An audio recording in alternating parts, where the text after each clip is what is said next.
अभी जो इसहाक डार साहब ने बयान दिया था कि हम सोच रहे हैं कि तजारत हिंदुस्तान के साथ उसके ऊपर गौर किया जाए, फैसला नहीं हुआ मगर गौर किया जाए। अब देखते हैं कि इंडिया क्या इस बात पर रजामंद होता है। देखें पाकिस्तान घुटनों पर बैठ गया और सरेंडर कर रहा है पाकिस्तान। जो एस्टैब्लिशमेंट का मौक़िफ़ है, ये मैंने पहले भी कहा था, जो फौज के अंदर जो लीगल ओपिनियन था वो ये था कि ये 370 जो है जिसके ऊपर इतना कुछ हो रहा है, हम तो उसको मानते ही नहीं है। तो अगर वो उसको उठा के बाहर निकाल दिया तो हमें इससे कोई तकलीफ नहीं है, हम तो यूएन रेजोल्यूशन के ऊपर बैठे हैं। हालात ये हैं कि मुल्क में जो हमारे नेचुरल रिसोर्सेज हैं, जो मिनरल रिसोर्सेज हैं, वो भी कम हो रहे हैं। गरीब आदमी 2 वक्त की रोटी को तरस गया है और उसकी सबसे बड़ी मिसाल पानी की कमी है। हमारी गैस खत्म हो गई है, इसी तरह तेल हमारा खत्म हो रहा है।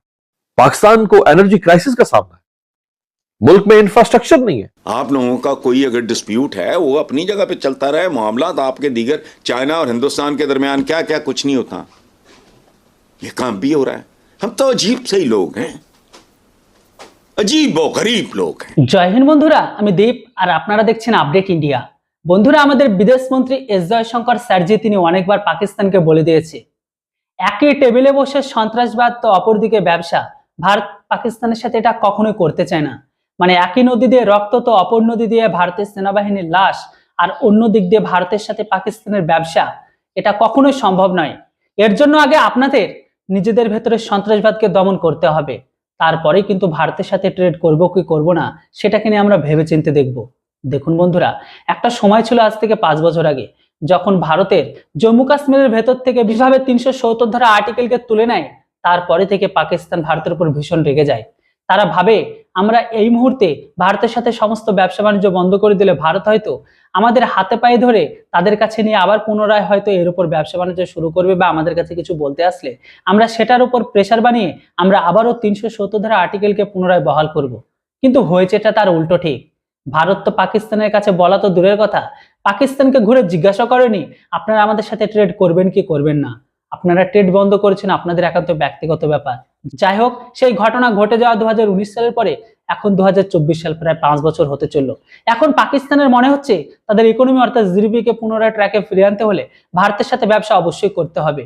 তাই তো কিছুদিন আগে তারা বলেছিল ভারতের সাথে ব্যবসা পুনরায় চালু করার জন্য।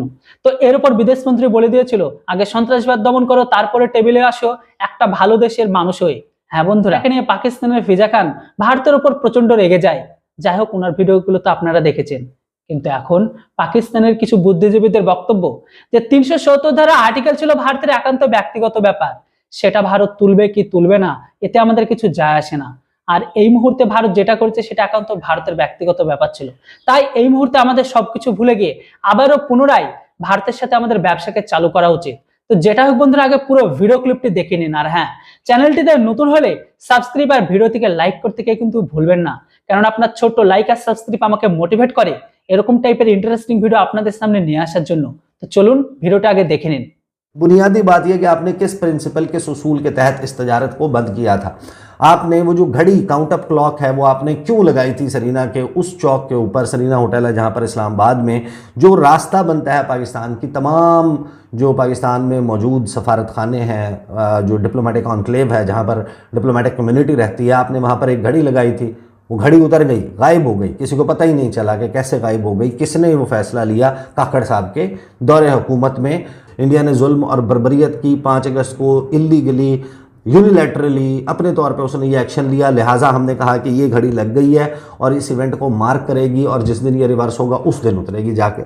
आपने उसको रिमूव कर दिया। क्या इंडिया ने अपने एक्शंस वापस ले लिए थे? नहीं लिए थे।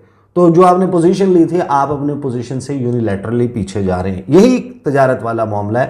इस वक्त सूरत हाल ये है कि आपके जो दोनों ममालिक हैं उनके कैपिटल्स में उनके हाई कमिश्नर्स यानी एम्बेसडर्स नहीं हैं, वो डाउनग्रेड हुआ है। आपके हाई कमिश्नर्स जो हैं वो अपनी फुल जो है वो कैपेसिटी में नहीं चल रहे।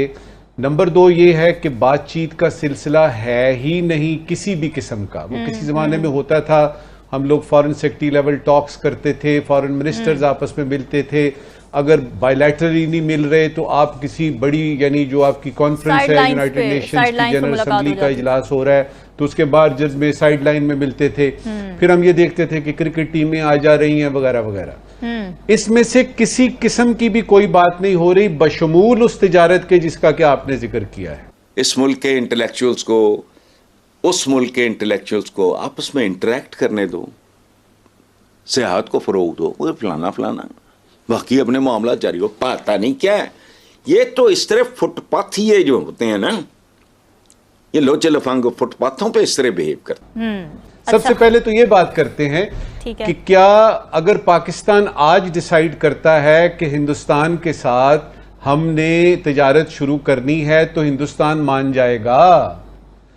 आप अकेले ही तिजारत शुरू कर देंगे कि हम मान गए हैं? उसमें हिंदुस्तान का मानना डेफिनेटली जरूरी है, और वो अंडर द सर्कमस्टांसेस वो पॉसिबल मुझे तो नजर नहीं आ रहा।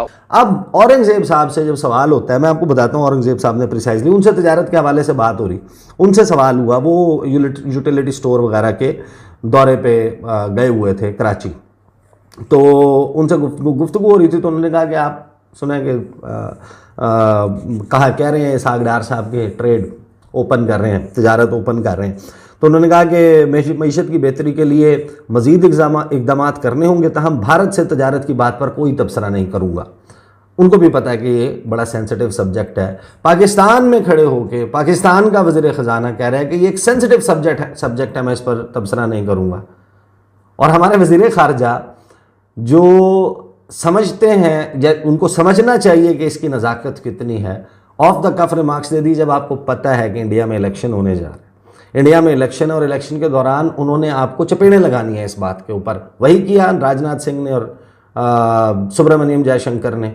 अगर हम ये मान भी जाएं, जो कि ऑलरेडी एक बहुत बड़ी समस्या है कि लोग कहते हैं जी कि अगर आपने ये किया तो कश्मीर का क्या करेंगे, 370 का क्या करेंगे, और क्या एक बहुत बड़ा सवाल जो थिंक टैंक्स के सामने आज तक लहरा रहा है कि क्या कश्मीर का मसला हल हुए बगैर तिजारत हो सकती है कि नहीं, इस तरह के डिफिकल्ट क्वेश्चंस हैं।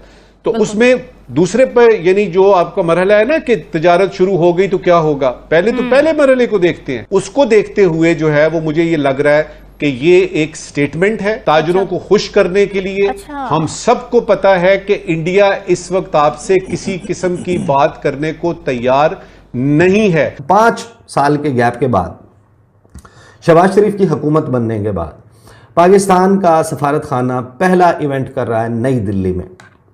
और नई दिल्ली में इस तमाम माहौल में जब हमारे वज़ीर ख़ारजा बिछ चुके, कह चुके कि हमने अपनी ट्रेड जो है वो खोलने के हवाले से बड़ी एक्टिव और सीरियस कंसिडरेशन करनी है, हमारे जो वहाँ पर चार्ज अफेयर्स हैं वो इनवाइट करते हैं मिनिस्ट्री ऑफ एक्सटर्नल अफेयर्स को, ऑफिशियली एक इनविटेशन भेजते हैं कि आप हम ये कर रहे हैं और आप भेज दें। साद अहमद वड़ाई साहब वो भेज देते हैं।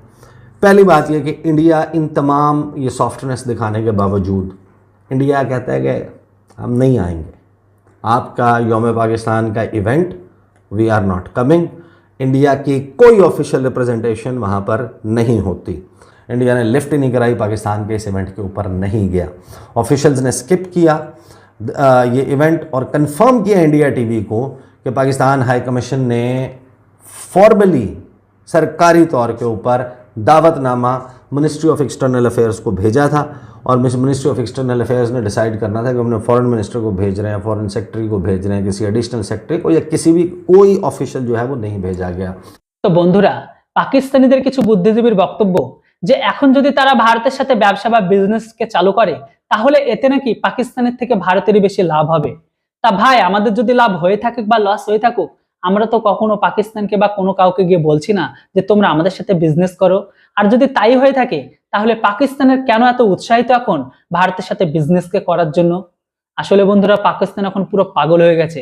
তারা বুঝতে পারছে না তাদের ইকোনমিকে কিভাবে করলে তারা আবার পুনরায় ট্র্যাকে ফিরে আসবে, কেননা লাগাতার তাদের সবকিছু ধ্বংস হয়ে যাচ্ছে।